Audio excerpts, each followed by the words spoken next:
Hey everyone, it's Zen, and welcome to this week's Dragon Ball Super Fusion World Top 5 Decks, the weekly series where I showcase the top 5 best meta decks currently in the Fusion World client. But before we get into it, just a quick reminder to awaken that like button and subscribe for more quality Fusion World content. And with that, let's check out this week's best decks to use in the client, starting with the surprising rise of this green leader, Cell, which if you don't know, once awakened, has the activate main ability for once per turn. If you have 5 energy, not more, in exact of 5 energy, you can add 1 card with the cost of 3 or more from your drop to your energy.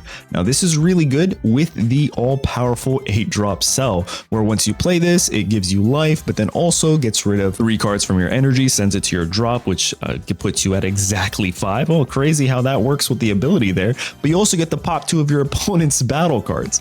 Now using that and the ability of your leader, you go back to 6, and then using the Cell Games Arena, you go back to 7, and you can easily see the following turn you're going to be right back at 8, where you can play another one of these cells.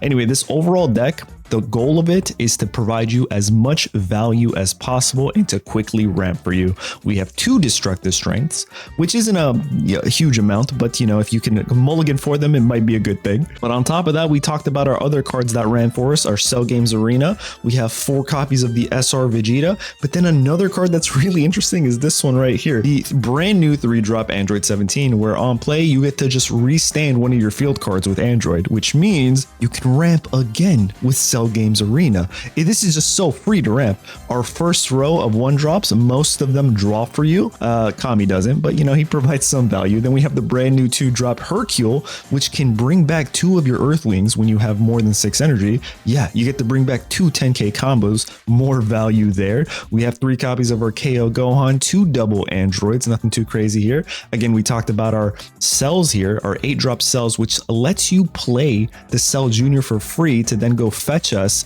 some of these gigantic meteors. And then we have 2 copies of the brand new Ram Cell to help us go into blue and green, more specifically androids, pretty effectively. Let me know what you guys think about this Cell value ramp deck in the comments down below. Definitely a new contender and one to watch out for. Now let's go check out the next deck on the list, and that's going to be Yellow Vegeta, the defensive build. And honestly, if you guys have been watching my live streams or my videos, you've already seen me play with this deck. It's a lot of fun. It is yeah, it's a lot of fun. The goal of this is to get as many Majin Boos onto the board, so that way your opponents literally can't do anything to them. Now, something that I learned while playing this is if your leader's not awakened, don't attack with your Majin Boos, because they're just going to attack into them and you're going to end up wasting cards, right? You want to leave them standing. Once you get them on the field, just let them stay, let them chill. You don't need to attack, right? The goal is to awaken your leader so that way you can restand 2 of your energies at the end of your turn. And then just in case they're stopping you from awakening, don't worry, you have some self-awakeners. You have 4 copies of the Bulma, 1-drop Bulma, 3 copies of our anti-destructive SR Vegeta right here, which also helps us self-awaken, which can help us awaken and get that standing of 2 energies. So we can use Time Rewound, we can use Death Ball here, which is really good into red, by the way. We have 3 energy absorptions, which is a card that I tremendously love for yellow. 4 final explosions, this is our only board removal. We have 4 copies of our 4-drop Son Goku that freezes the opposing cards. 4 copies of the Majin Vegeta, really love this card, more for late game, so we can at least have 2 attacks and force combos out of our opponent's hands. We have 2 copies of our Golden Frieza. This is really good into green, but also other cards, and also to close out the game. But a new card that I really like for this is this 1-drop Bulma that allows you to fetch your Death Balls and your Time Rewounds. Honestly, your energy absorptions too. So this card in itself, you definitely don't want to charge for energy, and you want to use not for combo and use the value that it provides for you, especially with this leader once you're awakened. Definitely a leader that I am having a ton of fun with, and the deck list that I submitted for Group B, it's not exactly like this. I made a couple tweaks here and there, but I'm definitely running Yellow Vegeta. I was thinking about doing Blue Vegeta or Androids, right, because everyone plays them and it's so good. But they're just so boring. And the yellow Vegeta for me is just so much more fun. So this is, yeah, expect a video on that in the future. Anyway, this is the number 4 video. Let's go to number 3. Next up is Jiren the Gray. Obviously, you guys know how oppressing this leader is on the ladder, especially when you're going into this 4-drop SR Jiren. The way it just loops into this leader's abilities, really annoying, especially if they can play so many of these on the board, which is why we're seeing so many blue leaders take control of the ladder, is especially with their Sinister Sickles and their new Sickle City Gohans. With Vegeta, they can just like bottom deck all your important 4-drops or below, which is pretty strong, honestly. So, but if you're not going into a blue leader, Jiren almost never loses. And now let's check out this deck list real quick. You'll notice on the top row, we have a lot of draw because once we awaken, we don't draw anymore. We have this Margarita, which is a great endgame finisher. You don't really want to play this early on, right? We have 4 hits, which honestly, I'm a fan of. It adds to the control, it helps you self-awaken, and it reduces by 5k on the board. Pretty valuable here. We have 3 Fuas, where if you're going into a mirror match, you only need 2 of them to pop their Jiren. You have 4 Cauliflas, which are really good to, again, help you self-awaken and add pressure to the board, especially if your opponent doesn't have the cards they want in their hand and they don't want to lose the cards in their life. They're going to combo things. We have 3 of the policemen, still can't pronounce his name, but he provides 10k combo and also has a really neat ability.